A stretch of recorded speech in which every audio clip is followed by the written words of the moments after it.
ಆದಂತ ಏನ್ EAAಗಳು ಅಂತ ಹೇಳ್ತೀವಿ,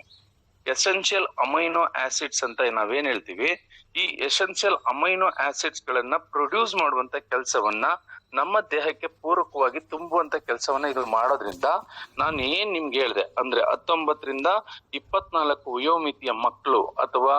35 ಆಸುಪಾಸಲ್ಲಿರುವಂತವ್ರಿಗೆ ಸೊ ದೇಹದಲ್ಲಿ ಮಾಂಸಖಂಡಗಳು ಗ್ರೋತ್ ಆಗೋ ತರ, ಸ್ನಾಯುಗಳ ಬೆಳವಣಿಗೆಯ ಜೊತೆಗೆ ಸ್ನಾಯುಗಳ ದ್ರವ್ಯರಾಶಿ ಅಂದ್ರೆ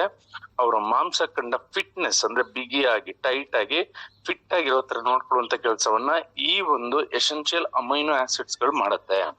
ಅದ್ರ ಜೊತೆಗೆ ಸ್ನೇಹಿತರೆ ಇದರಲ್ಲಿ ವಿಟಮಿನ್ ಎ ಹೇರಳವಾಗಿರೋದ್ರಿಂದ ಮತ್ತೆ ವಿಟಮಿನ್ ಡಿ ಹೇರಳವಾಗಿರೋದ್ರಿಂದ, ಯಾವ್ದ್ರಲ್ಲಿ ರೈಸ್ ಪ್ರೋಟೀನ್ ನಲ್ಲಿ ವಿಟಮಿನ್ ಎ ಏನ್ ಮಾಡುತ್ತೆ, ನಮ್ಮ ಕಣ್ಣುಗಳ ಅಭಿವೃದ್ಧಿ ಇರ್ಬೋದು ಅಥವಾ ನಮ್ಮ ಸ್ಕಿನ್ ನ ಅಂದ್ರೆ ನಮ್ಮ ದೇಹದಲ್ಲಿ ದೊಡ್ಡ ಆರ್ಗನ್ ಏನಂದ್ರೆ ಸ್ಕಿನ್ ಲೂಸ್ ಆಗದೆ ಇರೋ ತರ